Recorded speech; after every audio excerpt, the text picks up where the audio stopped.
Tuesday morning, 8 o'clock on this September 2nd. Thanks for joining us on ARC Rochester. I'm Abby Fridmann. And I'm Dan Schrack. And when I say we have a packed 2 full hours of show ahead of us today, we absolutely do. Because kiddos, they are heading back to school, and we are welcoming them back live in 2 districts at this hour.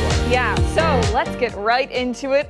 We'll go to Stephannie Joseph and check in with the students over there at Volmer Elementary School in Rush-Henrietta. She's chatting with the principal all about first day butterflies. None of those, right, Steph? It's all good vibes. Everybody's okay. Yeah. Absolutely. And I think one thing that adds to it is that the students aren't here just yet. So no butterflies to have quite yet. But I am joined here by the principal at Volmer, DeChalais. Good morning to you. Good morning. So a lot of excitement is what we've been talking about all morning. And for you, this is your first year being principal here. Tell us about it. It's really exciting. I can't wait to see the students here. I've spent summer here with some of our students, and they were at our summer program, so it was really nice to get to know them before they started the school year. Fantastic. And I know that you have some children that are going back in the district today. What was it like getting them ready and prepared for the first day? I mean, just like any parent experiences, it was a little chaotic this morning, but we managed to get all of them out to school, and they're so excited for their first day. One is in 8th grade, right down the street at Burger, and the other one's going to File. They have already started their day, so it's an exciting time as a parent as well. For sure. And specifically, this is grades 4 through 6 at Volmer, correct?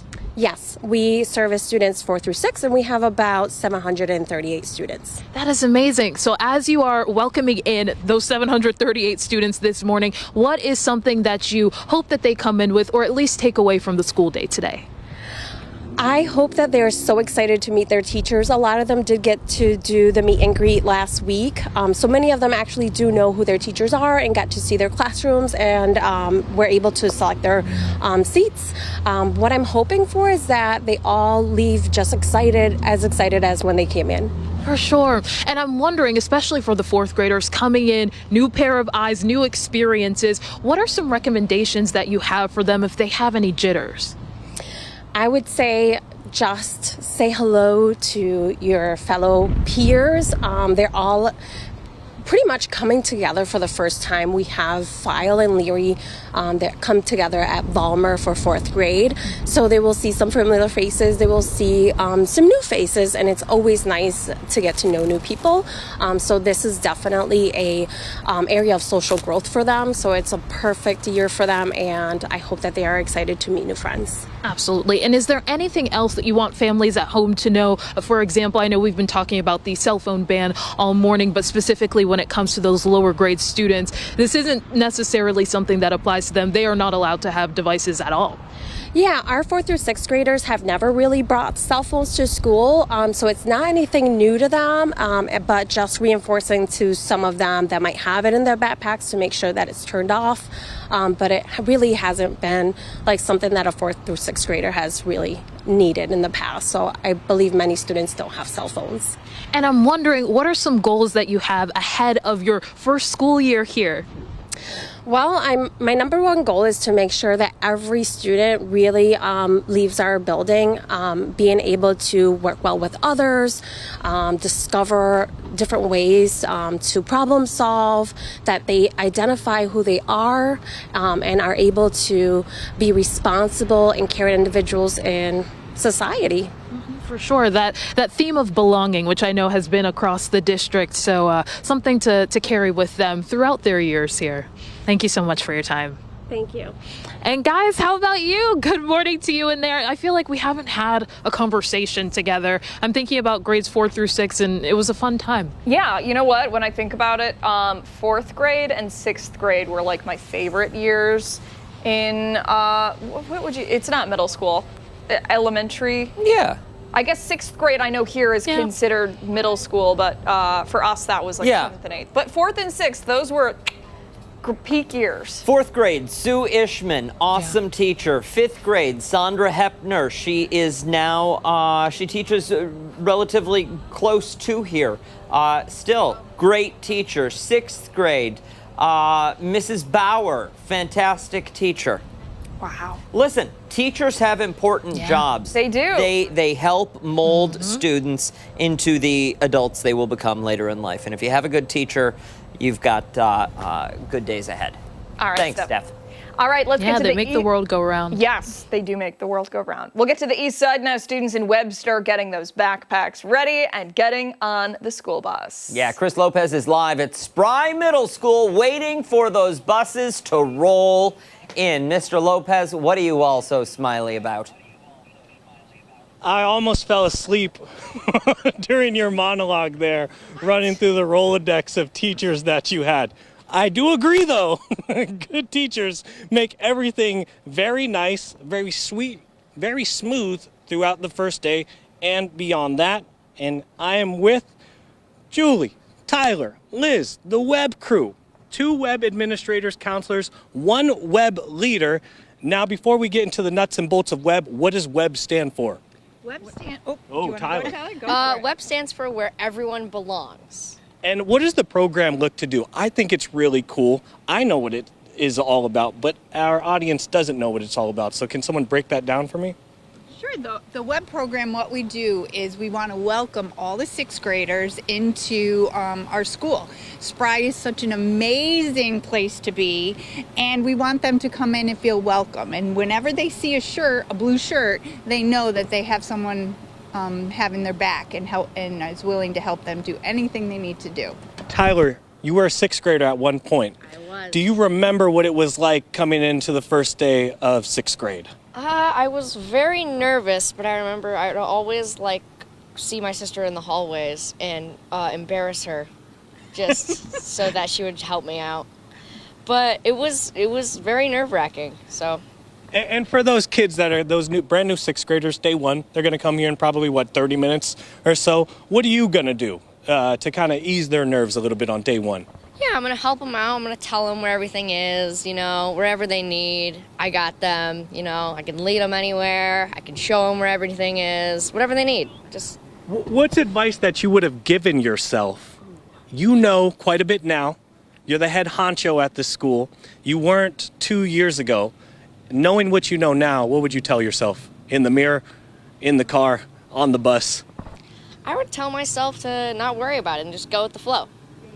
And I gotta get to you. Sure. What's so cool about this program? So we spend 3 days over the summer. We spend a whole day with the web leaders, and we help go through orientation, and then they spend 2 days transitioning the students, the 6th graders, and giving the orientations, the building tours. They play games with them. So it's a great transition program, and they're wonderful leaders, and they really help with that 5th grade to 6th grade transition here at Spry. What did you feel like as a 6th grader? This is an open question to you two. When you guys were coming into 6th grade, I was nervous. It was the first time I was ever nervous for school. What about you guys? I'm old enough where 6th grade was part of elementary, so it was more 7th grade, but it was nerve-wracking. But we can just provide a big smile and, tell them it's going to be okay. Tyler, advice for those kids day one. Maybe they're watching right now. They shouldn't be, because they should be on their way to school. But maybe you got a straggler here and there. All right. Don't worry about anything. It's going to be just like elementary school. Just focus on your classes, and you'll be easy. It'll go super smooth. Take it from the news anchor here at Spry Middle School. You are the lead? Are you the lead anchor? Would I call you for the morning news? They have a morning news program here at Spry every single morning. Yeah. I'm not really. It's a team effort. We don't really have a lead anchor, but yeah, I'm on it. So. All-star, not taking credit for being an all-star. What time are you on this morning? I don't think I'm on this morning. Oh, okay. But 8:45. Someone's going to be on at 8:45. We're on around 8:50ish. Okay. That's absolutely awesome. I wish you guys good luck. Day one. 6th graders, you have Tyler to walk you through school. Essentially, when's your duty end for helping out the 6th grader? Or does it end at all? No. It's all day. All day. It's all day. All right. I gotta let Tyler go. He's got a big day ahead of him. And so the school administrators, I'm gonna send it back to you in studio for now. I love it so much. Chris, hand over your microphone. We don't need you anymore. Tyler's doing a great job. Tyler has We'll keep got it him covered. We'll keep him. Yeah. Yep, perfect. Thanks, Chris. See you later, Tyler. Wow. A reminder to share your back-to-school photos and videos with us online at 13wham.com/chime in. You could see them online or right here on TV. You can get there right now by scanning that QR code with your smartphone. All right, let's get a check of the back-to-school forecast now. It is looking like it's going to be a pretty nice day out there. A lot of students have already probably gotten on the school bus, so they got to experience the bus stop forecast. But Marty is giving us a look at the rest of the day. Marty? Yeah, and that's it. Heading forward throughout the day, still looking pretty nice for us, but it is a case where that risk of rain does increase just a little bit by the afternoon. So again, cool start now, but also mainly dry through the afternoon. It is one of those situations where, yeah, the chance is there for an isolated shower this afternoon, but the key word is isolated. I really don't think we're going to see much of that form, but I just don't want you to be surprised if, with luck of the draw, one of those happens to show up over your house or wherever you are at that point. So just keep it in mind. That small chance is there by the afternoon, but I think most of the day actually looks really nice for us. Down to about 57 tonight. Tomorrow about 81. That'll be the peak for temperatures for the week. And then Thursday, not the prettiest of days, but at this point we really could use the rain. So that steady rain that looks like it could be possible as we head deeper into Thursday, we'll look at that as a positive thing for us. And then temperatures by the upcoming weekend continue to cool down a little more. So some even cooler air behind that system, probably back into the 60s for highs by the weekend. But these next couple days, we start to warm things up a little bit. 70s today, maybe a little closer to 80 as we head into tomorrow, guys.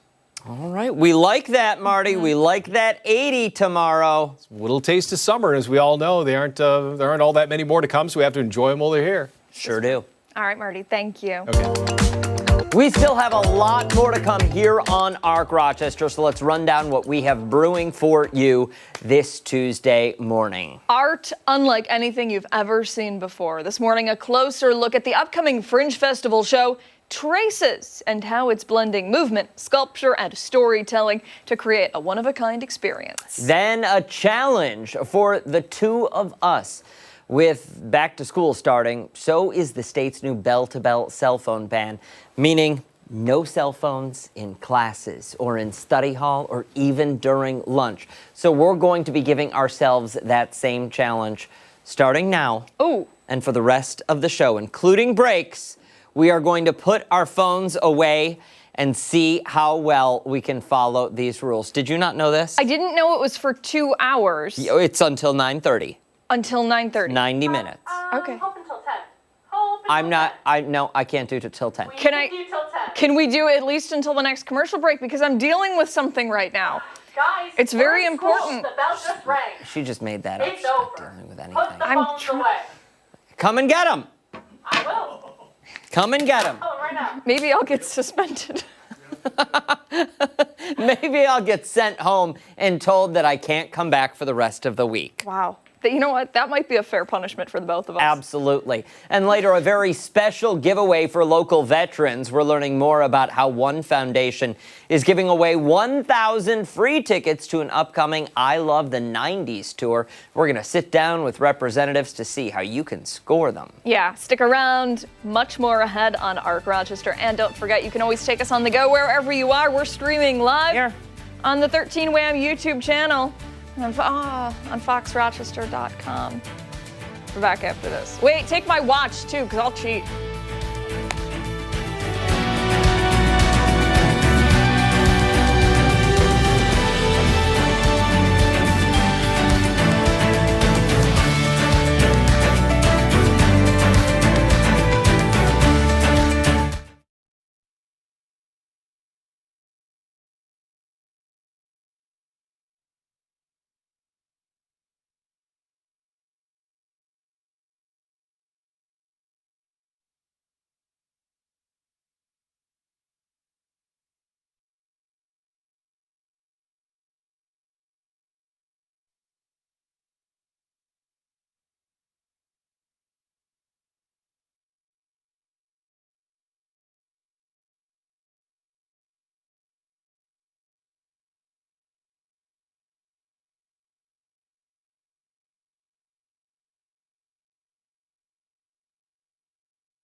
to if you don't want. No, it wasn't like in a negative way. It was like I have to think of things to say now. Oh, I mean, yeah. That's how conversation Of course, goes. of course. Don't try to get in touch with us because we don't have our phones. Yeah, we don't have our phones. We're off the grid. Abby's going through it right now. I'm not going through it, but I was doing something. It's time to go off the top now and see some of the things that have piqued our interest this morning. I'm going to kick things off today. I want to talk about a city councilman who wants to take the Big Apple back into the early 2000s.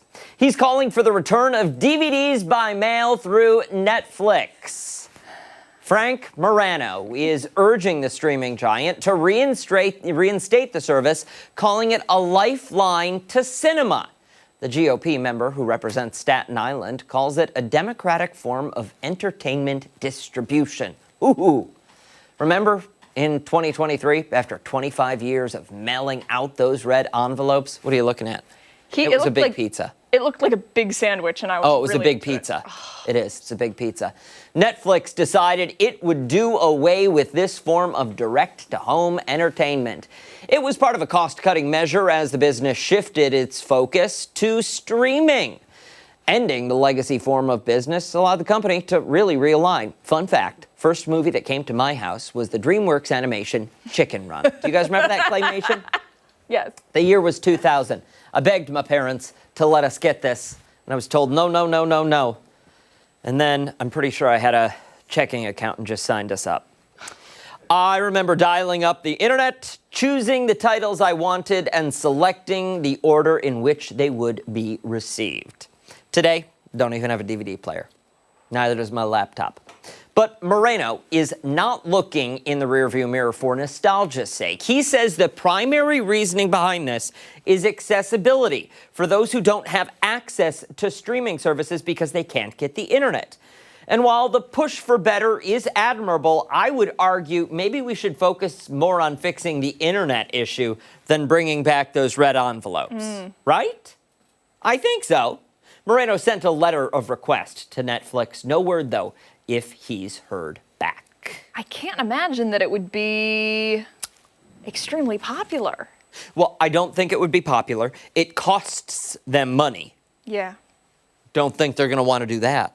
I wonder how many DVDs have just been stolen over the course of time. From them? Yeah. Well, I mean, they have your credit card info, so they're charging you for But, them. like, you know, just in general. Like, yeah. Cancel the credit card, I don't know. I just feel like. I mean, I think the max you could have was 5 at any given point in time. We never did this. No? No, we had Blockbuster, like, right next to us. So we did that a lot. We still did Blockbuster. And Family but this Video. was fun, too. Family Video. Family Video. That was a huge one. Yep. Blockbuster on Friday nights. Yep. Every Friday, my parents would go out for date night. We'd get a babysitter, and we could go to Blockbuster, and Kate and my sister and I could each pick a movie. Oh, yeah? And we could each pick a snack. How do you like that? I liked it a lot. All right, we got to move on. My story now, also sticking with the movies. Okay. And a new challenge influencers in Los Angeles just tried, promoting the film The Long Walk. If you've never heard of it, it's a movie based on Stephen King's book. It's technically taking place in the United States, where the military has taken over the country, making it a totalitarian dystopia. Every year, a competition called The Long Walk begins. 100 teenage boys are selected from a pool of applicants to walk as far as possible for as long as possible without dipping below a certain speed. In the books, they have to walk at least 4 miles per hour. In the movie, it's 3 miles per hour. Once the contest starts, there is no stopping until there is one teenage boy left. If you stop walking, you're killed by the soldiers driving alongside the group. You can't stop to sleep, eat, or even stretch your legs.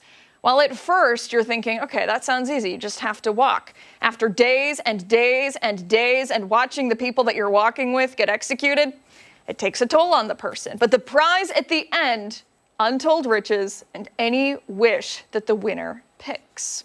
At first glance, the movie and the title of the book might sound kind of lame.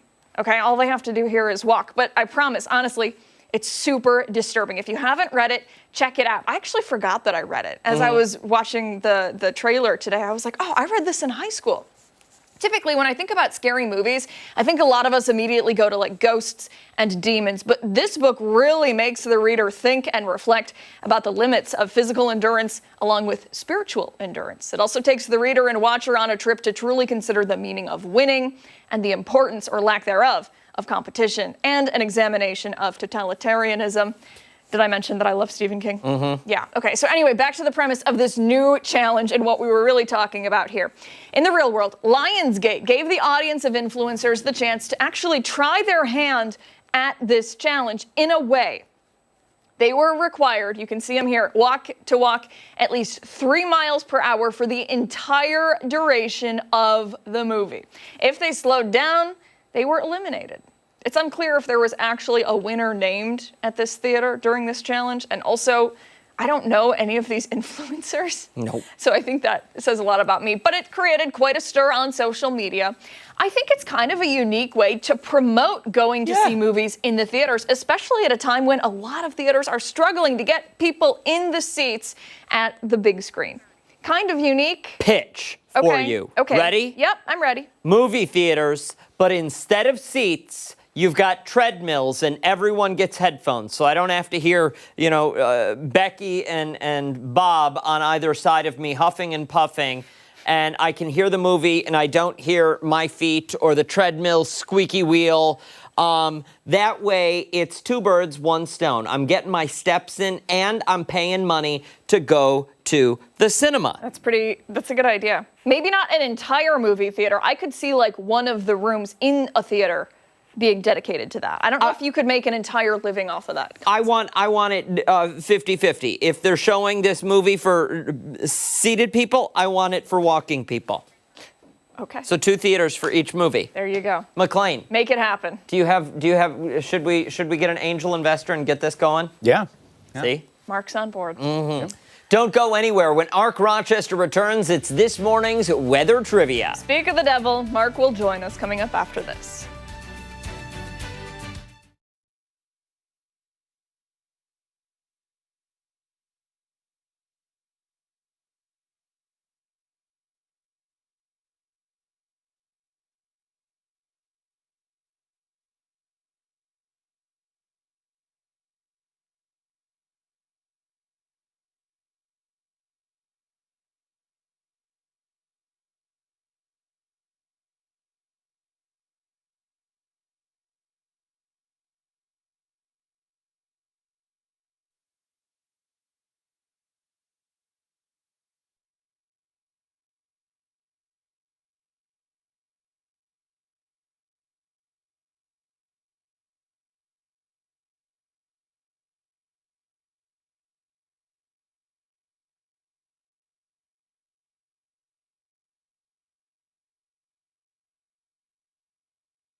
I wasn't.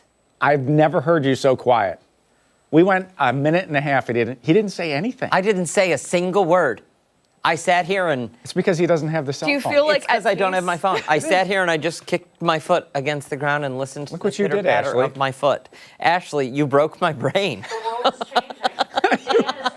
You broke my brain. Oh man, I don't like it. Oh, There are goodness. important All right. things happening. How are we going to know if there's breaking news? This is ridiculous. We are in a news station. Yeah. I know, but I like to be first. I like to know first. Anyways, let's talk about the weather. Welcome back. Yeah, thanks. It was a good weekend. Lots of fun this past weekend.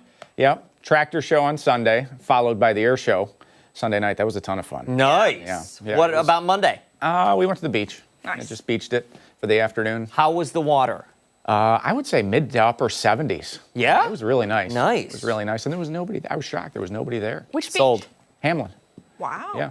Sold. Yeah. It was good. Good stuff. Get up there. Get up there this afternoon. Well, you tomorrow. still can. I know. Tomorrow. Did you see the weekend forecast? Yeah. It's Not looking great. We're getting to that time of the year where I feel like Paul we're gonna. Simon slip sliding away. Yeah, we're gonna like it. One of these weekends, we're gonna blink and we're gonna notice. Oh, wow! All the leaves changed. Yeah. Yeah. They're already starting in Spencerport. Yeah, some of them are, especially the drought-stressed trees. But weather trivia today. Went to hurricanes for this one, and you can see a picture of Katrina on the side. You remember that storm? We were talking about it last week.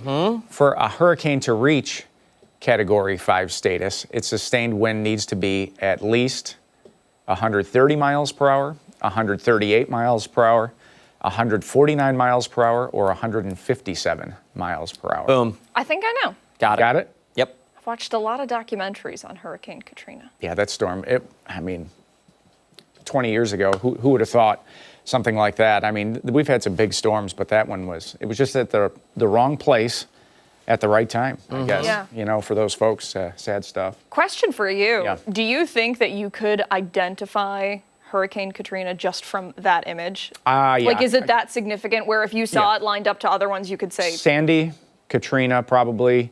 At one point, the cloud canopy with that storm occupied like 80% of the Gulf of Mexico. It was a huge Wow. storm. It was gigantic, when you compare it to some That's of the other remarkable. ones. Yeah, I mean, some of them have been small, and still powerful, like Irma. Andrew was another big one, early 90s down towards Miami. But yeah, something we watch and study in class as well at MCC. It's interesting to keep track of. But nothing like that in our forecast back in Western New York today, talking about wind and basically a lack of it. A southwest breeze at 5, and that should help to start warm things up this afternoon thanks to high pressure building back into the area. Now, there is a very small chance that we get a pop-up shower this afternoon, especially west of Rochester. Look at the Niagara River there north of Buffalo, a little green dot there. Sometimes we get a lake breeze off of Lake Ontario that merges with Lake Erie, and we get a little what's called convergence in weather, and sometimes that can spark a few showers. So we'll watch that this afternoon. I don't think it's a huge deal tonight. Should be nice and dry, but watch this area back to the west. That's a cold front moving towards western New York, and that's going to give us a real chance for some rain heading into Thursday, our best chance that we've seen in quite some time. And the other thing it's going to do, watch this, it's going to take the temperature from the 70s and, the weekend and early next week, we're back in the 60s. It's going backwards. There's a pretty good chance that the overnights are in the low to mid 40s, so it's going to be that first real taste of fall air for us. But nothing to worry about today. Upper 70s, that's nice and normal for this time of the year. Tonight's forecast will take us into the upper 50s. That's a mild September night. And your 7-day, we'll check out the weekend weather. And there it is, back to the mid 60s. We'll start to bounce back next week. It will start to warm up again. So I don't think we're done with the 80s. If you're looking at it, it's still early September. Historically, we get back to the 80s. We have had some Septembers that stayed in the 70s or lower from this point forward. It doesn't look like that kind of a weather pattern for us. okay. All right, so that's a goodness. little bit of good news. Yeah. Yep. Yeah. I need to squeeze that lemon as hard as I can. Yeah, get some 80s back in. Absolutely. All right. Thank you, sir. Yep. All right, don't go anywhere. Much more to get to this morning on Arc Rochester. Stick around. We're back on the other side of the break.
Good Tuesday morning. Thanks so much for sticking with us here on ARC Rochester. We're continuing our team coverage this morning, heading back to school. Yeah, we'll go to Chris Lopez, who's live from Spry Middle School in Webster. He is getting the feel of all the back-to-school excitement. Chris, what's up?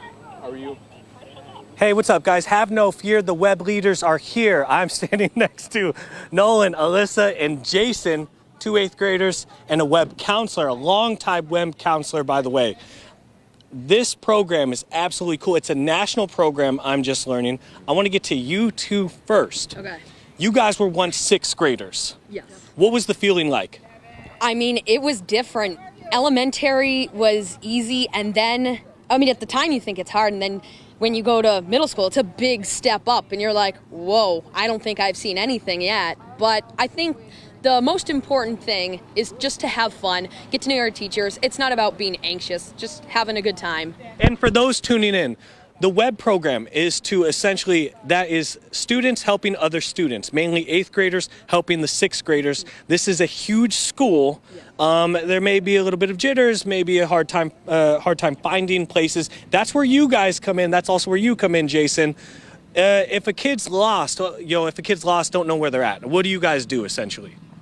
So you can like go up to them, you can ask them like what they need help with, and like give them like tips on how to like do it like themselves and like progress like without having help from others. Okay. And like, but at the time you do help them. And you guys were chosen. This is not something that you can just raise your hand and become a part of. You said, Jason, I want to go to you. 120 kids applied to be web leaders, like Nolan and Alyssa, but you guys only choose 80. Yeah, about every year. So what we're looking for is students that show up to class on time, get their homework turned in. They're students that teachers, think are a good representation of the building. And they're kids that, as you can see, are well-spoken, are just looking to be part of the building. And it stands for where everyone belongs. So we'll take any student. You don't have to have straight A's. You don't have to be perfect attendance. We're just looking for students that are really interested in being a part of the building.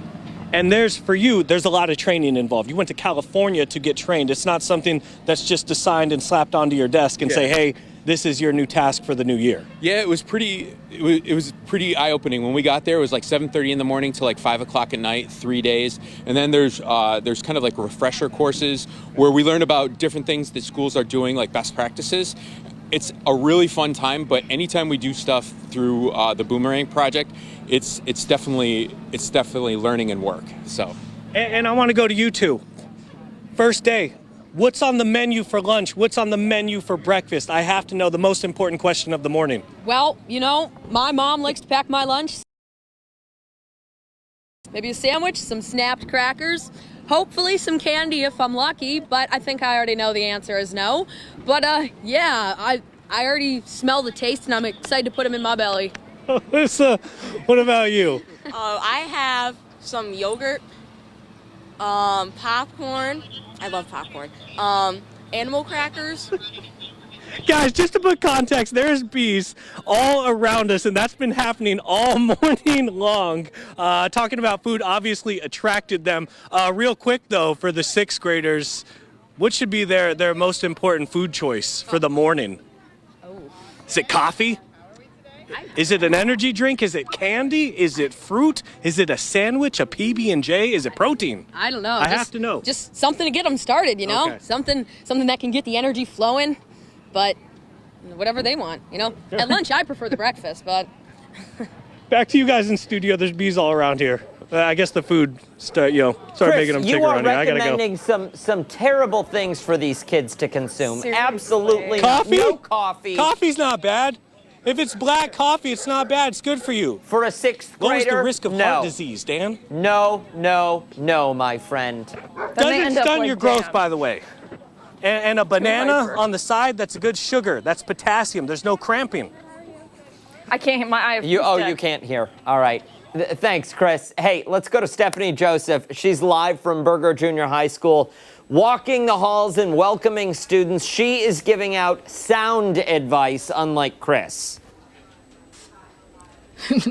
I try when I can, guys. Good morning to you. We have transitioned to a new location this morning. And as you can see, there are some lockers behind me. I'm joined now by the principal here, Greg Lane. Good morning to you. Thank you so much for being here. Oh, thanks for being here. We're really happy to have you. So I mentioned that backdrop of the lockers because the talk of the town, the major conversation happening this morning is that statewide cell phone policy. So the policy here, off and away in lockers, correct? That is correct. Bell to bell. They should be in there. We just heard a couple go off inside the lockers, in fact. So it's really not a huge change of policy because it's always been our policy to have them off and away during the day. So we'll just tighten that up a little bit and we should be in good shape. For sure. And one of the major things with the cell phone policy from the governor is that distraction-free emphasis. That's right. We're going to head into a classroom and definitely see how they're learning. I guess we're going to be the distraction this morning. This is math class, and we are coming in on the first day here, 8th grade math this morning. Good morning to everyone. Hi. Hello, everyone. Good morning. How are we feeling? I know it's math class. I don't blame you. Tired. To get right off started with our day in math. Amazing. Do you have a second to come over and speak to us real quick? I know you're doing instruction. We're doing some problem solving with the kids today. Math is all about building community and trying new strategies out. So I like to start the year off with doing some different problem solving. Today we're going to give the kids one sheet of construction paper, taper, a stapler, and they have to make the longest paper chain. And we're going to hang them up, and we're going to talk about how we're all linked together as classmates and talk about some of our strategies we're going to use this year. That is a really great message. And before we continue on, I want to make sure that you introduce yourself to any viewers at home. Okay. Give us your name and what you teach. Yeah, I'm Gretchen Traugott. This is my 21st year. All of them have been at Berger, and I teach 8th grade math and geometry. Amazing. So what are you looking forward to in this new school year? Oh, I'm always looking forward to new adventures with new kids, getting to know new families in our community, reuniting with siblings of families that I've taught before, trying some new strategies out for content. We had new geometry standards last year, so I'm excited to try some new projects with my kids in geometry this year and learn some new things. And I was just about to ask you, I like math, sometimes wasn't the best at it, but what is your favorite subject to teach students? It's definitely 8th grade math. I really like 8th grade math. It's really building the foundation for high school. So it's algebra for the first half of the year, and then the other half of the year is geometry. So you really build some foundational skills with kids. And I like telling kids, like, it's okay to take risks. We're all problem solvers together. Sometimes we get things right. Sometimes we get things wrong, but we always learn from those mistakes and try new strategies and work together. I wish I had you as a math teacher. I wish you had been in because that is a great message. Yeah. Math is all about problem solving, and you can apply it to real life. Anyone's welcome in my class anytime. You want to come back and do math again, you're welcome. Count me in. Thank you so much for having us. Everyone, it was so great to meet all of you. Hope you guys have a great first day. Enjoy. And I do want to talk to the principal one more time because you've been here for a long time. Yes, you've been teaching. I'll be here. This will be my 32nd year in the district I'm starting, and the 16th year here at Berger. So I'm really excited about this year and the promise that it holds. Yeah. Amazing. What is it like for you, like another school year? This isn't the first one. It's not the second one. You're kind of a veteran at this point. I think school is so important to build relationships with kids and build community. Public schools are unique in the sense that if you live in our community, you come to school here, but everybody comes with their own different experiences and beliefs, and we got to come here to school and be together and build our community. Our saying here at Berger is be kind, be proud, be Berger. And I'm very happy about the people that we have in our school. We make it a great place for our kids and our community. So looking forward to a great year. Absolutely. Thank you so much for having us. Dan, we have a surprise coming up for you later on. All of you at home are going to want to stay tuned for that one as well, but I will send it in to you guys. All right. Thank you, Steph. We appreciate it. Looking forward to my surprise. Much more to come this morning on ARC Rochester as we continue our back-to-school live team coverage. When we come back, buses rolling in at Spry Middle School. We're checking in with Chris Lopez again. He's getting ready for students to arrive. Yeah, and don't forget, you can watch us on the go wherever you are. ARC Rochester is streaming live right now on the 13WAM YouTube channel and foxrochester.com. We're back after this.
Welcome back. Those school buses are pulling up and students are heading into the building as they kick off the 2025 school year. Yeah, Chris Lopez has been live from Spry Middle School all morning long. And right about now, those students are arriving. Is that right, Chris? Yeah, they have first bell already rang at 8:35, so kids are in class right now. Not the kid standing to my right. This is Nolan, and we are on the set of the broadcast studios of the Spry Warriors. Not too bad. I like the setup here. Nolan, one of the anchors, you would be on roughly, if we were on right now and you were giving a full broadcast to the kids, what time? That we start the morning show? Yeah. Usually probably like 10 minutes after homeroom starts, maybe 15 if something's not working, and then we just go from there. And show me around. You guys got the teleprompter? You guys got the screen? Yeah, so this will mirror what we have to say, and it's very easy to see from here. It does it so this one is pointing towards the anchor right there, and this one will be pointing to the anchor right there, and this just films us. That's what we look at, but we usually just look at what it's mirroring so we don't mess anything up. But I wish I could tell you what these TVs do. The monitors right there. You got to see how you're looking. Oh, yeah. And what kind of news are you delivering first thing in the morning? Oh, usually we just deliver after school activities that are happening. Maybe there's something going on at school that people need to know about. But usually just what's going on, like if you want to join a team for sports, or if you want to do an after-school club like drama club or chess, just anything like that. We'll usually present that. We'll also do the weather so people know what it's like. But yeah. A little bit of Marty and some Mark. You don't know who they are, but that's our meteorologist back at Channel 13. Yeah. Did you have to try out for this role?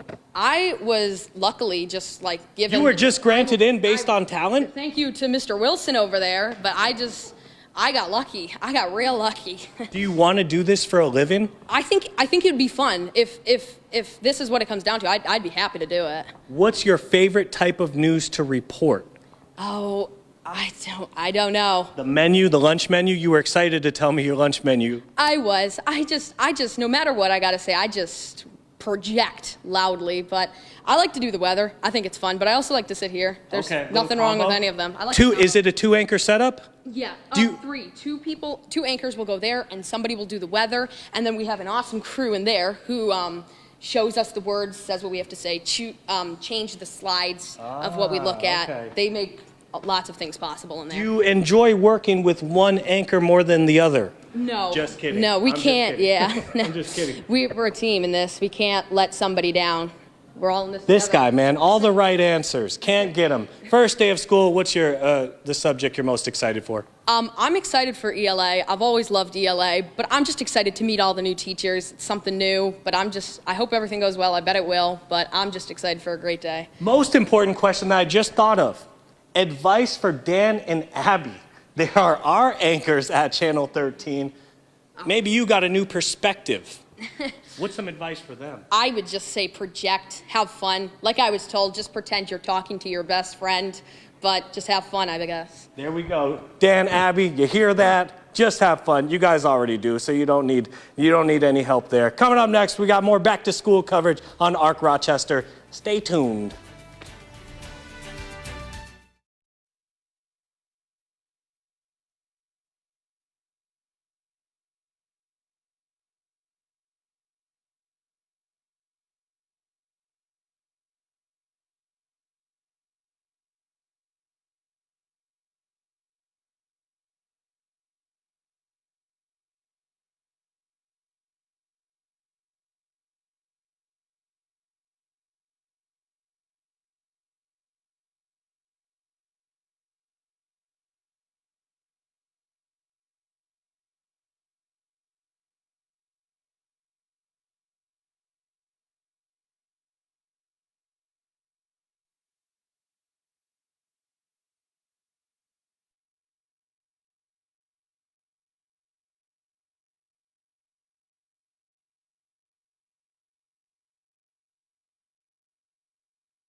8:50 this morning. For this morning's Crime Stoppers, we're taking a closer look at an open murder case that the Rochester Police Department is still working to solve. It's been over 30 years since Carol Jemison and Christopher Jordan were found murdered inside a residence on Flora Street. Joining us now with more on the investigation is Sergeant David Joseph and Detective Terry Deerkop. Good morning to you both. Thank you for being here. Good morning. If you don't mind, give us an overview of this case and what exactly happened. So back on August 15th, 1994, the landlord actually found Carol and Christopher inside the home on Flora Street, called 911. Officers responded there and found that both victims were bound and stabbed, and the investigation started back in 1994, and we've been working on it recently and reaching out to the community for any help. There's been a few recent developments, so we're kind of working through it still. I want to get into those developments, but I wonder, for the family of those two people, how are they doing today? Because I can't imagine when there is no arrest, when there is no resolve in a case, that a day passes that they don't think about their loved one. The hard part with this case was the bodies were in the house for 3 days. When the landlord went and called 911 and officers went, there was a 3-month-old baby in a crib alone in the house for 3 days. So that child is still alive. They have no memory of their mother. I reached out to that child about 10 years ago to tell them that we had reopened the case. So I think for the family, it would be really nice to solve the case because that child has no closure at all. That is really heartbreaking to hear. And, you know, I imagine that while you two work this case along with the other team of investigators, that has to weigh heavily on you, finding some kind of answer for the families here. Can you tell us a little bit about the relationship between these two? Between the two victims? Yes. They were together. It was a domestic relationship. We're not really sure about the exact motive, about why they were obviously targeted by the suspects.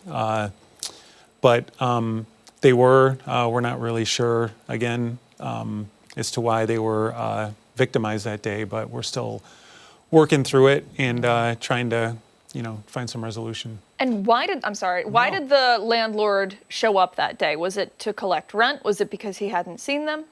The people in the neighborhood had not seen them. It was a very active house. We had reports that they may have been selling like drugs out of there at a very low level, and it seemed to be kind of a transient house where a lot of people were in and out. So the landlord had gotten reports that no one had seen them for quite a few days, and people in the neighborhood could hear the baby crying. Looking back, it's 1994. You don't have Ring doorbell cameras. You don't have blue light cameras up throughout the city.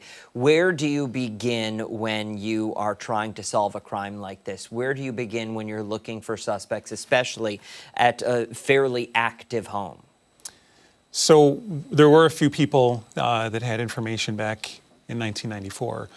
Terry and I both reached out at different times, reaching out to those same individuals to see if they knew any more, had maybe found out anything more. And then there's evidence that was at the scene. Fortunately, in this case, like you said, without the camera footage that we normally have, there was quite a bit of evidence at the scene. It was a wide spread throughout the house. There was, things were in disarray, and the suspect or suspects definitely went through the entire house in the process of this act. And there's still things that we're using modern technology to uncover and maybe, go with. And that's kind of part of why we're reaching out now, is recent developments have helped us out, and now we're just looking for a little bit more. Any of those developments you can share? Not real specifically, but we did take all of the physical evidence that was collected back in 1994, and we've resubmitted it to the Monroe County Crime Lab. About 10 years ago, we resubmitted it, and as technology changes, that helped us with a lead. So that's where we're going from now. We feel like We've gotten some new information and kind of can paint a better picture of the crime scene now. We just need maybe an eyewitness or someone who went to that house and knew the victims that could tell us about people that may have been looking for money or that they had a disagreement with. So anyone at home with information can either call Crime Stoppers 423-9300. You see the number there at the bottom of your screen, or reach out to the Rochester Police Department directly, correct? Yes, directly. They can email Major Crimes directly, and we have an email link where they can give us even anonymous information. Yeah, no tip is too small in a case like this. Absolutely, especially a case that's 31 years old. Very good. Thank you both so much for your time today. We appreciate it. As always, Crime Stoppers hotline 423-9300. 8:56 this morning. Stick around. A lot more to come here on ARC Rochester as we continue into the 9 o'clock hour. We're back after this.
o'clock on this Tuesday morning, September 2nd. Thanks for staying with us on ARC Rochester. I'm Abby Fridmann. And I'm Dan Schrack. The bell has rung, the backpacks are in the lockers, and it's time for the first day of class.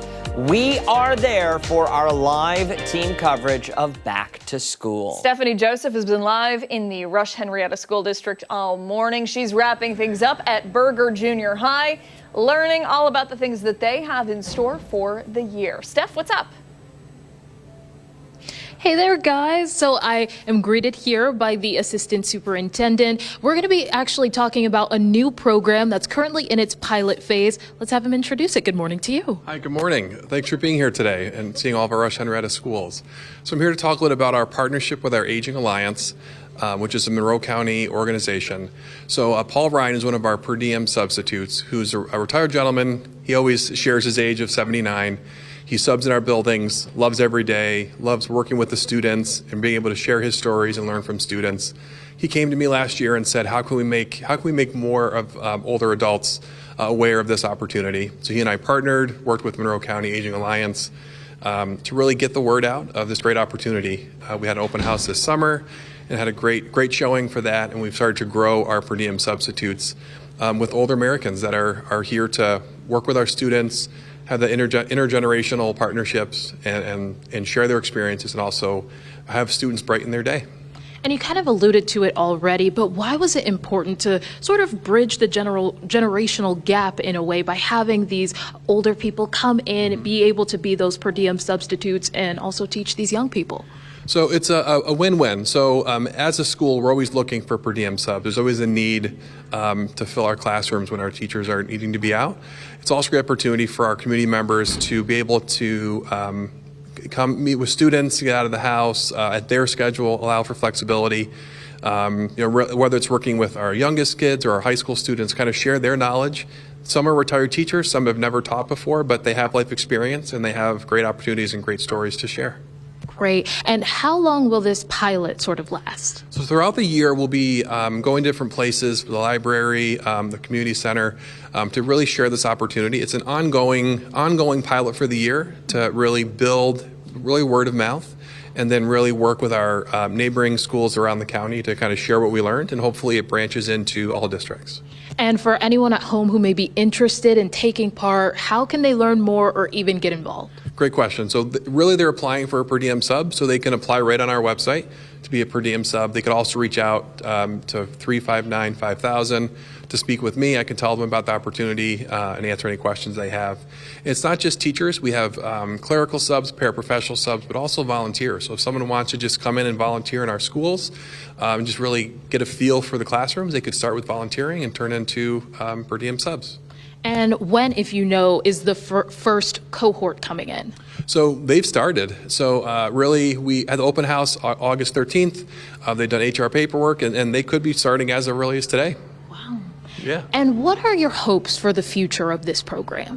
You know, I really see it as a value for our students to really learn from older adults. You know, I think if we know what's working is we have more and more per diem subs like Paul Ryan who just come and share their experience, rave about the experience, bring friends of theirs to come and join. So really kind of growing the opportunity. So we'll know it's a win just from kind of hearing the stories and hearing from our building administrators as they talk through new subs that have come in that have made a difference. Yeah, and I'm sure that the students will appreciate it as well. Anything else that you would like to share? Just thank you so much for being here today, highlighting Rush-Henrietta. So it's an exciting day. Opening day is always such a fun day, and thank you for your time kind of being throughout the district. And thank you for your time. You got it. Sure thing. Now, guys, I gave you a little bit of a tease last time telling you we have a surprise for Mr. Dan Schrack. What's that? And as students are planning to transition. So I remember you talking about, I was there a couple years ago at Rush-Henrietta, and I actually got to sit down and take a picture for the first day. Yeah. So we were able to find said picture. Oh my God. And here it is. Principal Greg Lane had pointed this out to us. Dan, you are looking sharp. Look at you. Daniel. He is laughing. Is it? Is that like been all these years? We missed you for 6 years. We actually wrote you a referral because we were so concerned that you never showed up after this. After you showed up the first day, we've called your family every day for 6 years. Oh, we're glad to know you're okay. Yeah, we are glad to know. Yeah, Dan, you have some explaining to do. You always tell us, yeah, you're going to get a pink slip or detention, but I think it's you. Steph, let me ask him. Has my photo been there since that year? He wants to know if his photo has been there since he took this picture. It sure has. We put it up every year. It will remain here for as long as it shall last. A long time. I love the honorary student. I love it. That made my day. Take a picture of that for me, Steph. I want that. That's incredible. I still have that school photo at my desk. Yeah, it hangs on your desk. Absolutely. Thank you, He also Steph. has it at his desk. Yeah. Yeah, I think we sent him the pictures to the station. Yeah. Because they give you a little sample photo. It was great. It was great. Well, happy first day to everyone. Thank you, And to you too, Stephannie. Dan. We appreciate it. Thank you. Quick sidebar story. Sorry, Ashley. After that, I got to fill the people in. So, did the back to school there at Berger Elementary, Doug Emledge's alma mater, by the by. And about, 8 weeks, 10 weeks later, they call the station and they're like, yeah, do you guys have some blonde guy that works there? And I'd only been here like 6 months. And they were like, yeah, that's Dan. And they were like, okay, yeah, we didn't know who this joker was in these pictures. Oh my gosh. I'm standing there holding the wham mic. Gosh, that was great. I love that I'm hanging up in the school there. Also love that. Didn't even attend. Kind of ridiculous, though, that you dropped out of high school. I know. Well, elementary school. Oh, yeah. You blended right. All right, a reminder to share your back-to-school photos and videos with us anytime online at 13wham.com. You could see them online or right here on TV. Get there now by scanning the QR code that's not on your screen. There it is. Right there. All right, stick around. We're back after this.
Welcome back. The countdown to the Rochester Fringe Festival is on. And this morning we're getting a closer look at an upcoming performance. It is a promising experience unlike anything you have ever seen before. Yeah, the show is called Traces, and it uses ice, a creative medium.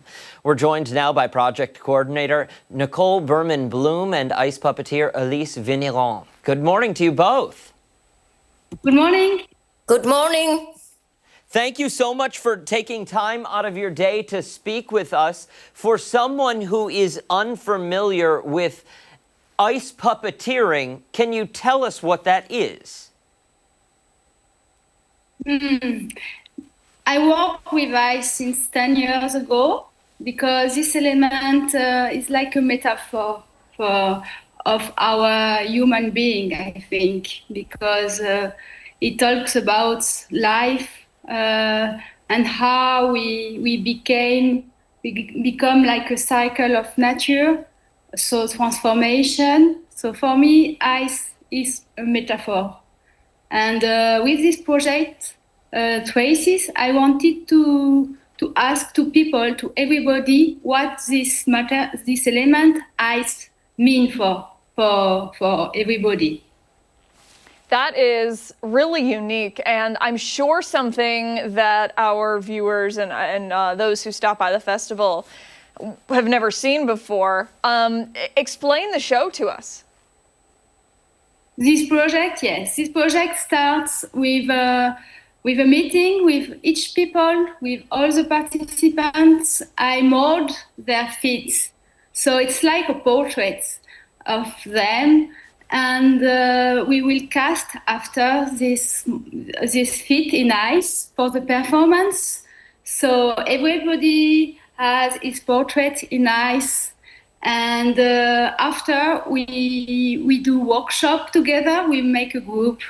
It's like we make movement workshop to prepare the performance. So this show is about our identity, our individual identity, our commune identity, and also with ice, like a cosmic or planetary identity. And Elise, who are the who are those people? Whose feet are you molding? Everybody. It's intergenerational. It's for everybody since for old to old age. We want very different people from all the community and from all age, because it has to represent the diversity of our humanity. So we do a call for everybody who wants to participate to our project.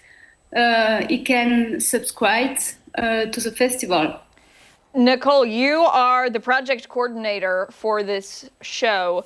Wondering if you can explain to us your role and the thing that you find most interesting about this.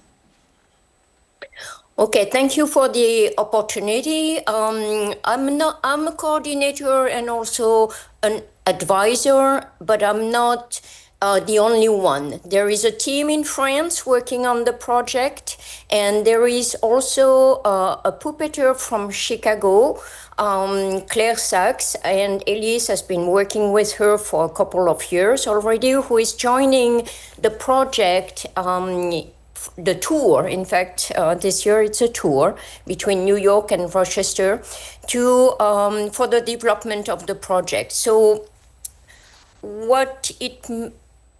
it's a tour, and what it means for me, the focus on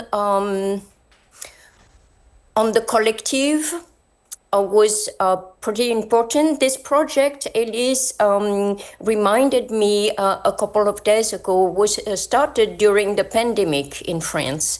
So as in the US, the only possibility to bring people together was outside or site-specific performance.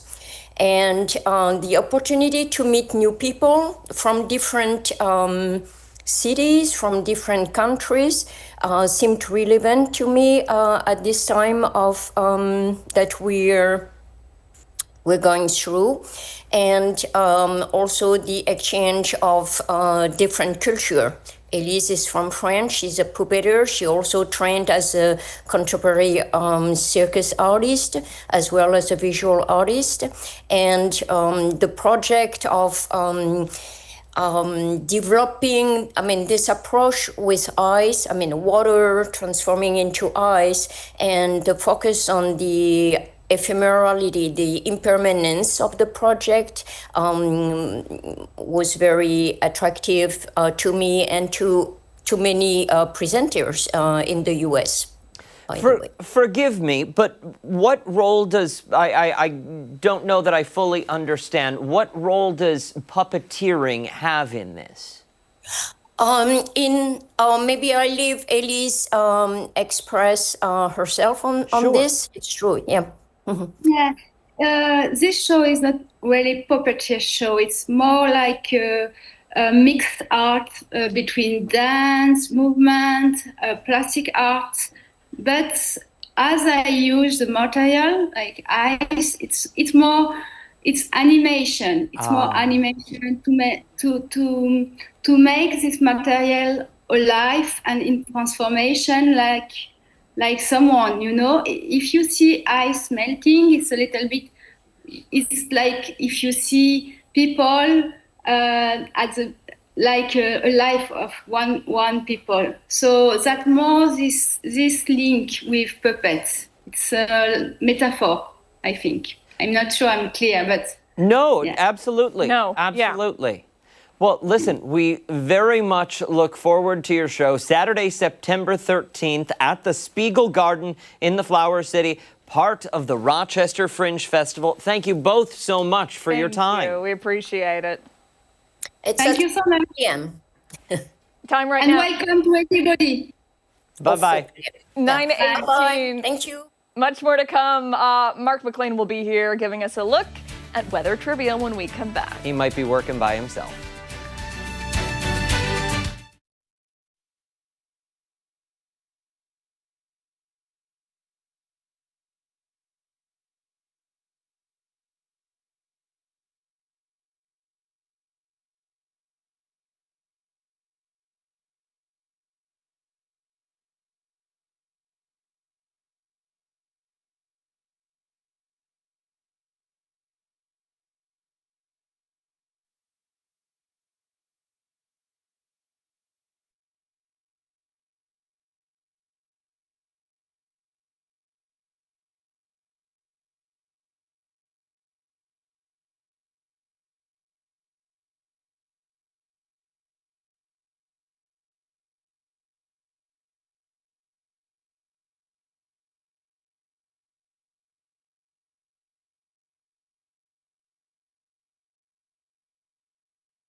Job, huh, McLean? Wow. Miracles happen every day. I got cold feet.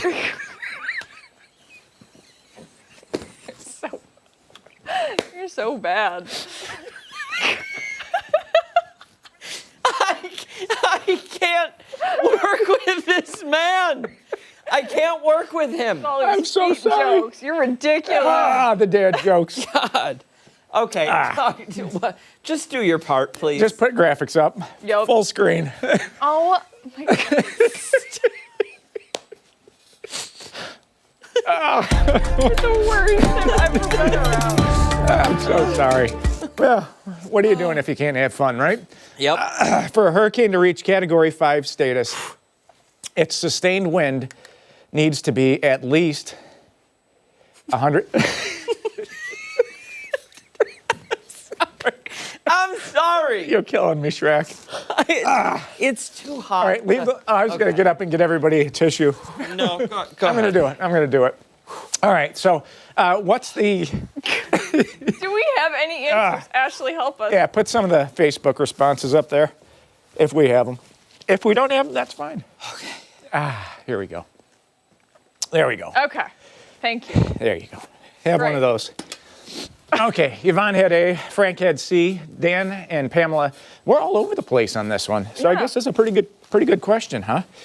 Katrina was a Category 5 storm at one point. And what's the wind? What did you put in a guess, or do you know? I want to say it's 157. That's what I thought too. Yeah, that's and that's actually a picture of Katrina there in the Gulf of Mexico. Loaded that in, and you see that. I mean, the size of that storm, it was almost the size of the Gulf. So yeah, 157.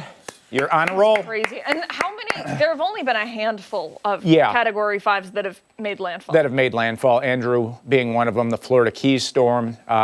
This was not technically a Category 5 at landfall. It was at one point, but not at landfall technically. I think there's maybe Michael was one. I'd have to look back through the records and see. But basically, you know, at that level, all frame structures are destroyed unless they're made and reinforced by steel. You get roof failure, wall. What? I'm not. You keep smiling. I gotta look the other way. Why is the jacket? Because I'm hot. Peak hurricane season. Let's check this out. So we're almost smack dab in the middle of hurricane season now, and I think September 9th is.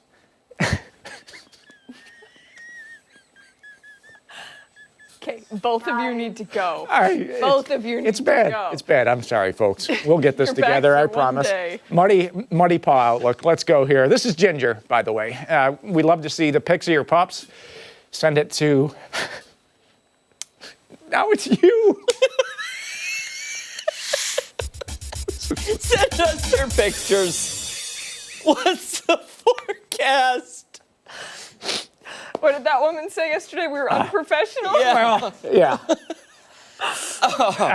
Yeah. Okay. I'm so sorry. No, Do we have more? Go back to the. Go back to There the we pups. go. There we Okay, go. we've got We this. got it. We got it. Ginger is an all-star. What I'm trying to say is we have rain in the forecast on Thursday. So it could be a towel time. This could be a soaker. Okay. For the pups out there. Question. Yes. Do we know the timing of the rain on Thursday? It looks like it's going to be mid to late morning, and maybe a solid 3 to 6 hour window where we've got a pretty good chance for rain. So we'll take it. You know, we're in drought. We're in drought. West of Rochester is where the drought is, quote, the worst. Even into Wayne County now, some areas there into moderate drought. The 60, Stop it. 62, southwest at 8, the dew point's in the low 50. Wanted to show you this. This is very interesting. This is a low in the upper atmosphere. See that spin north of Lake Ontario?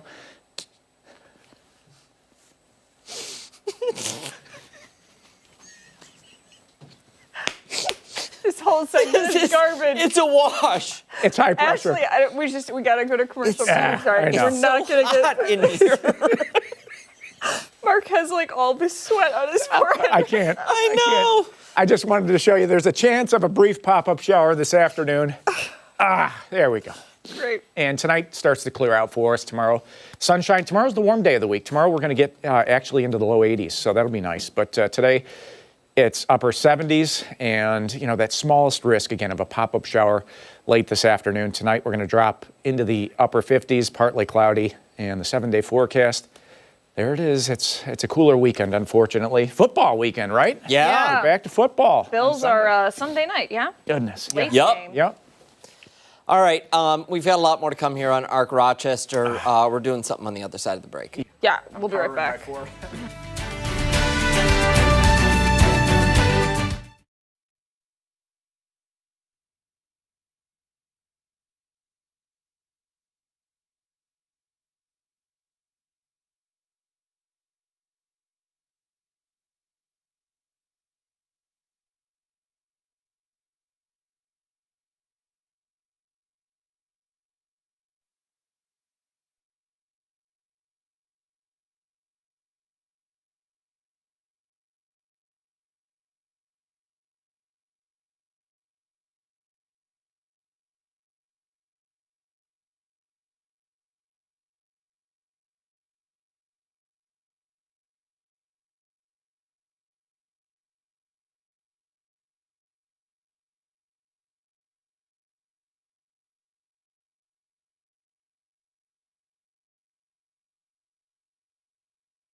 9:28 this Tuesday morning. Thanks so much for sticking with us here on ARC Rochester. We've been talking about it all morning long and really for months leading up to it. But if you didn't know, today is the first day of school. Thousands of students across the region today are back in class. Yeah, and with students adjusting to new teachers and new classmates, they're also getting used to the state's new bell-to-bell cell phone ban. Yeah, that means no phones in the classroom, no phones in study hall, no phones even at lunch. School districts were required to post their policies online by August 1st. And while there are some exceptions, most schools have become no-phone zones. Educators say the goal is to cut down on distractions and boost focus in the classroom. But it marks a big adjustment for those students who are used to having their devices all day. So we decided how it would be for us to follow those same rules. At the start of the show, we gave up our phones. We were given the following instructions. Do not look at them. Do not use them. Do not look at them. Do not even pick them up. So we just gave them away. Yeah, so Ashley wanted to do a little check-in as we are almost through the show now. She wanted to see how we're feeling and what we have noticed. Well, you had a very monumental moment. You went a minute and 20 seconds without I didn't talk. I didn't talk. That was maybe the first time ever. Well, and normally, even when I'm scrolling or looking on my phone, there's words coming out of my mouth. I just don't stop. Yes, I mean, so far we've succeeded because we don't have our phones. So I would call it a success. Has it been difficult? No. It hasn't been difficult, but I've been a little anxious that I'm missing important things. So a shout out to executive producer Mike DiGiorgio for coming in and updating me on a very important email that I needed to know about. So that was nice. Do I feel like I need to look for my phone or need to look at my phone? No. It's just nice to do when I have it. It's a long time to be out here. Yeah. It is a long time. Yeah. Or 5 hours every day. So, listen. Are we more aware of what's going on Yes, including Mark's laughter. Constant laughter. We're also far less aware of what's going on, you could say. Yes. Because we don't have access to information as easily. Like social media. Yep. Which we use for work. Like our emails, which we use for work. Websites. Yep. News outlets. Yeah. Are you more happy, bored, or tired? I'm mostly irritated. Yeah, I don't think I'm any of those. I wouldn't say I'm more happy. I think it's going to take a lot more than an hour and a half to feel a mood boost. You know what I mean? I guess, yeah. Although I haven't seen thank anything you to make turning me the air mad. conditioning on. You know, sometimes we'll get nasty comments in, and that usually. True. Like yesterday. Did she ever answer you, by the way? No, Cheryl? Yeah. No. Cheryl, if you're watching. You know what? You sent us a mean email yesterday. You know she is. She said she'd never watch again. Mm. She's watching. Yeah. Hi, Cheryl. People can't look away from a wreck. What's wrong? Oh my gosh. Do you remember things from the past hour better? No, I don't know. I'll tell you why. It's time for a quiz. Okay. Wait, okay, but I'll tell you why. I don't remember anything ever because we wake up Yeah. at the worst time ever. I'm confused as to. Go ahead, but like, is it going to be what color was Stephannie wearing? No.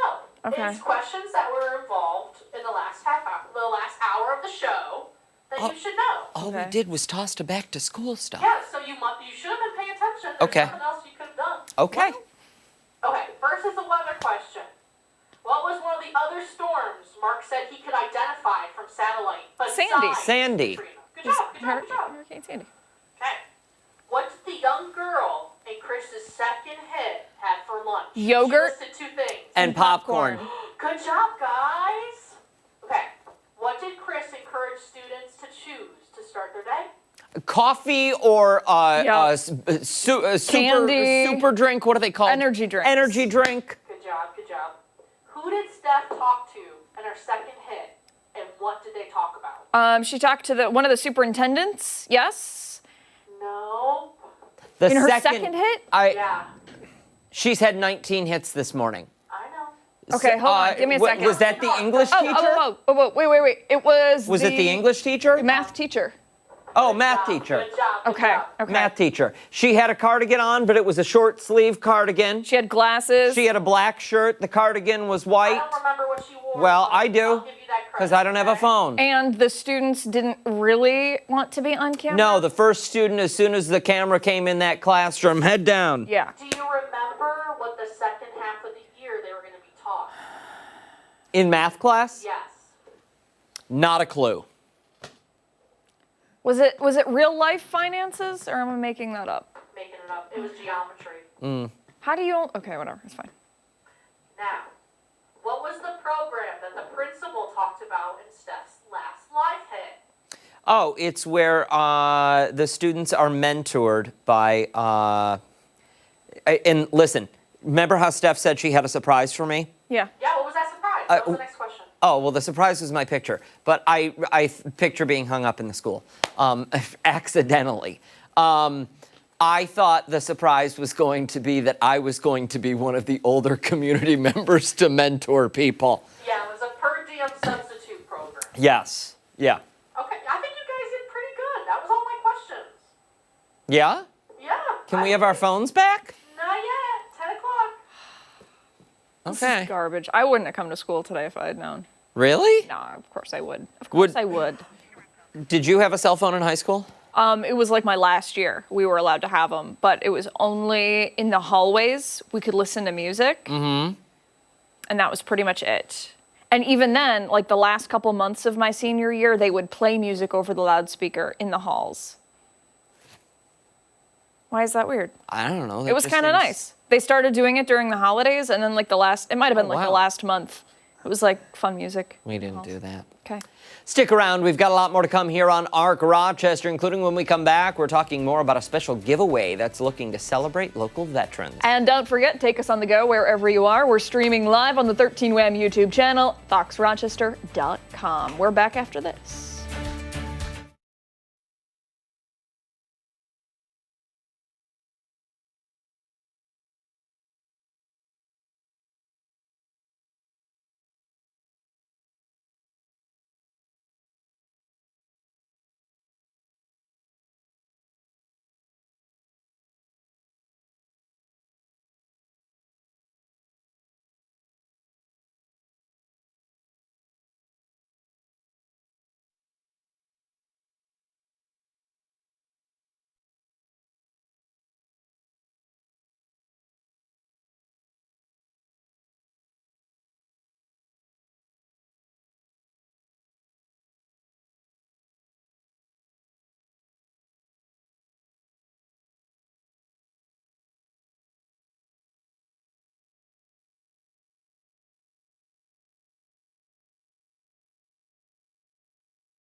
Welcome back. Rockfest I Love the 90s tour is happening this weekend. One local organization is looking to celebrate veterans by giving away 1,000 tickets to the upcoming event. Yeah, and this morning we are joined by Dr. Deborah Luberts, the Chief Executive Officer from Sonny Mike Foundation, the Sonny Mike Foundation, I should say, and Rashad Smith from Everyday People PR to learn more about the mission. Thank you both so much for waking up bright and early and coming in. We appreciate it.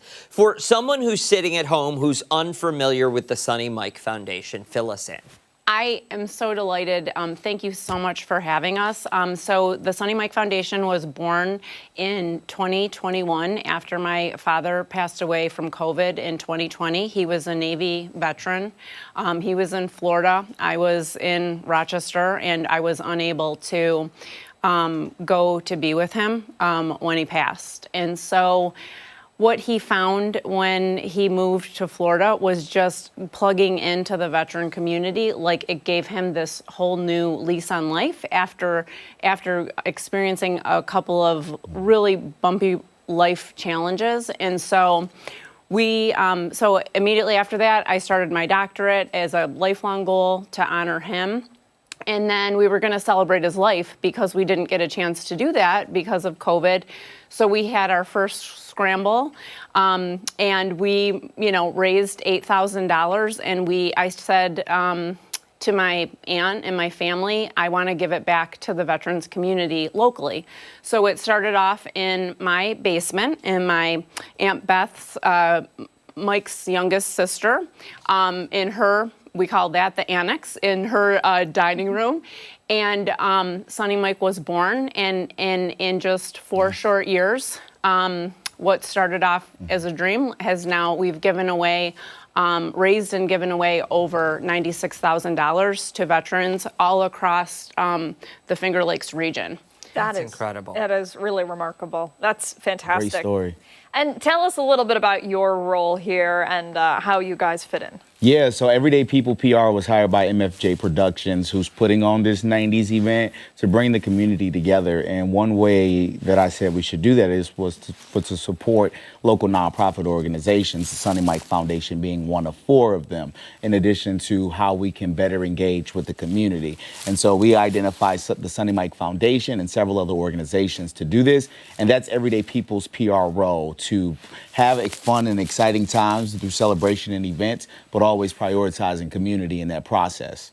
Mm-hmm. All right, so let's dive into the event. We were talking during the break how we're kind of taking a trip back in the time, and while it doesn't sound like it was all that long ago, if you look at the calendar, it's been a while since the 90s. Yeah. So what can people expect?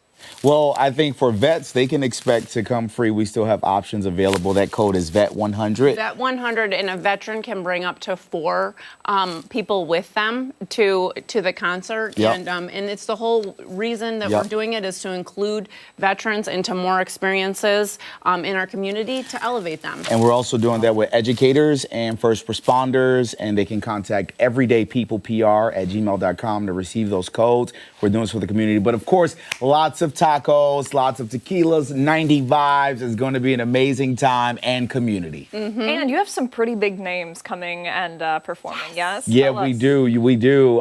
Vanilla Ice is on the lineup. Young What? MC, Like Ice Baby? Ice Baby, Tuco.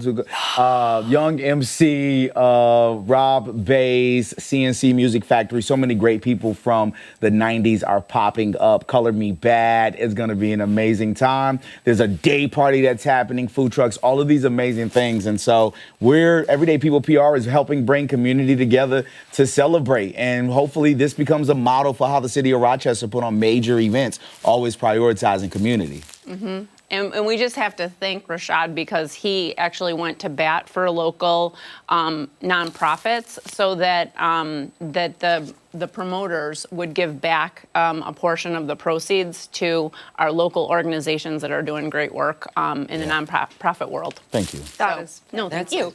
That's really Yeah, he incredible. totally surprised us at the press event. He was like, 1,000 tickets to veterans, and we were just like gobsmacked. It was great. That's really something awesome. That Thanks, really man. is. I And it's appreciate great that It's great that we see it time and time again, but community helping community right here in the Flower City. For sure. It's really incredible.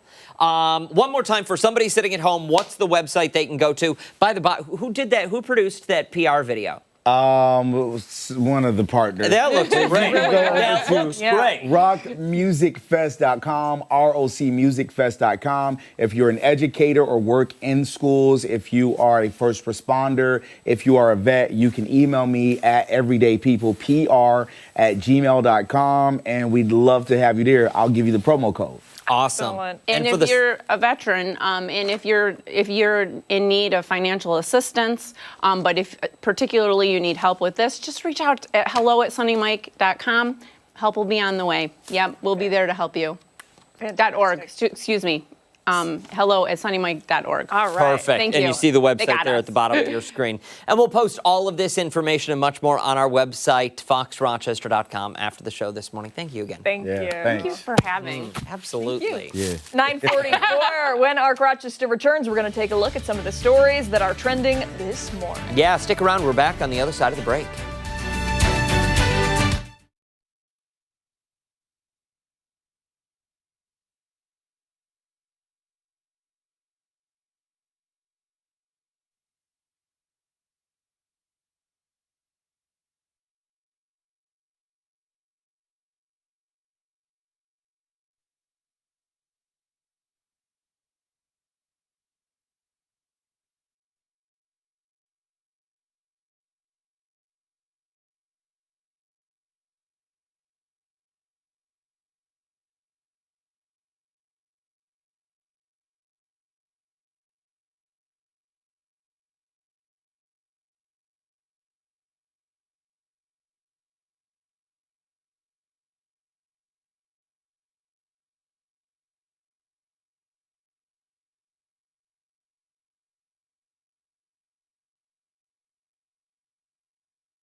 Time to see what is trending. Now we're starting with relaxing and unwinding in an unforgettable bathing experience. Wow, we're just jumping right in. The bath bomb company Da Bomb is releasing a brand new collection called Extreme Fizzers. According to the brand, they're releasing a limited amount of weird and absurd Off scents. he goes. See you, Mark. Chicken soup bomb and a pickle bomb. Yikes. Each of the bath products promises over-the-top scents, quirky surprises inside, like toys, charms, messages, and jewelry. The chicken noodle soup bomb is being heavily advertised right now. It's a bright yellow bath bomb with dehydrated peas, carrots, and a scent of chicken broth. For what? So you wanna be some soup? For those who tried it already, they say the smell of chicken lingered for way longer than they would have liked. Do you have to let it linger? Did they think the stench of chicken was gonna go away after you bathed in a chicken bath bomb? I don't know. Like, that's gotta be a weird kink, right? That you think. All right. That, like, I like you to smell like a chicken. No. What? What are you saying, Jeff? No, Jeff, pickles is not fine. If someone stinks like pickles. Okay, all right, we gotta move on. The creator of the brand says that they wanted to push the limits of what bath time really means, making it an adventure for their customers. I feel like we're pushing the limits of what television means. The idea for the new collection came after years of fans begging the brand to make April Fool's Day prank products real. Some of the past jokes that people begged for were the hairball and the stink bomb. Okay. If you want to purchase some of these odd bath bombs, the collection released this past weekend. Okay, this weekend on the 6th. Okay. I think, well, okay, here's a would you rather. Would you rather smell like chicken or would you rather smell like stink bomb? You have to pick. If I had to pick stink bomb. Wow. I think I'd vomit at the chicken smell. Okay. I do. There I would get sick. All right, we'll move along now to a woman who's warning others to be extra cautious after sharing a recent experience she had while she was getting waxed. The New York woman posted her story to TikTok explaining how she recently went to an esthetician to get a Brazilian in preparation for an upcoming vacation. The woman said when the worker came in, she noticed the worker had been wearing a pair of Meta's Ray-Ban smart glasses. No. The $350 glasses are designed for hands-free recording, phone calls, and AI assistance. The device is made to have, this is not funny, the device is made to have a small light on while it's recording. Nope. However, people have posted tutorials explaining how to cover up the light to allow for quiet recording. This is so inappropriate. The woman was shocked, to say the least, and confronted the worker. The esthetician said that the glasses were prescription and that they weren't charged. The client explained she still didn't feel comfortable, especially given the nature of the situation and the type of wax she was getting. Yeah, the woman went... See, I don't like this. She went through with the waxing, but she said she couldn't stop thinking about the possibility that the glasses were recording. Yeah. The client said she decided to post the TikTok to warn others to speak up if they noticed something. She did go on to say that she emailed the waxing chain's customer service and did consider legal action. Listen, I'm proud of her for saying something. Yes, but if you don't feel comfortable, don't do it. Yeah, don't no, feel like you have to stick around. Absolutely not. Yeah. No. All right. That's insane. Yeah. Seriously. Listen, I think technology is great to a point, but when people start taking advantage of things like that, and there's always going to be people like that. But that's just like, nope. All right, we'll move along now to a viral situation that had people pretty divided. One woman posted a video explaining how her expensive jacket was ruined at a restaurant by a child, and the parent didn't do anything about it. She says that while she was eating, a family with 2 little children were seated at the table next to her. She said the kids ordered bottles of juice, and once they started to get a little bit antsy, they started to play with the bottles. Lo and behold, eventually one of the kids spilled the juice, and it happened to end up going all over the woman's $200 suede jacket. The video goes on to say a server came over to help clean up, and when it got time to help clean up the jacket, the mother allegedly said, "It's okay, the jacket is fine." The mother of the children? Okay. Commenters were split on what the right response would be. Some said the parent should be taking responsibility and pay for the cleaning or something. Meantime, others said it was an accident and the parent shouldn't be responsible. Yeah, I'm going with no, the parent's not responsible. Should the kids behave and stay seated? Yeah, absolutely. But guess what? They're children. Accidents happen. If nothing can ever happen to this coat, then it should be hanging in a museum. Like, I don't get that. Yeah. You know what I mean? I mean, if I was the parent and it was my kids, I would certainly offer. Sure, absolutely. But there's no obligation. You can't expect it. No, absolutely not. You can't. That's like buying new shoes and being upset that someone accidentally stepped on your foot. Oh, No, I'm sorry. No. Yeah, I'm sorry I stepped on your foot. Am I replacing your shoes? No. They're shoes. Okay. We're on the same page here. Okay, I think I don't know so. why you're yelling. I don't know why either. Okay. To not laugh, I think. What did Kim, yes. What did Kim say? If you feel heated, just to talk. Just to talk. It has the same effect as it would if you're yelling. Yeah, she told me I need to not yell. Take it down a notch. Stick around. Maybe you need one of those bath bombs to help you relax. Yeah, what flavors are available? Chicken, split pea soup, stink pickle, hairball. What does hairball smell like? I think it just has chunks of hair. Stick around when Arc Rochester returns. It's this morning's final thought. Like a cat hairball. We're back after this.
Well, listen, no, Abby's missing. I've had mine the entire time.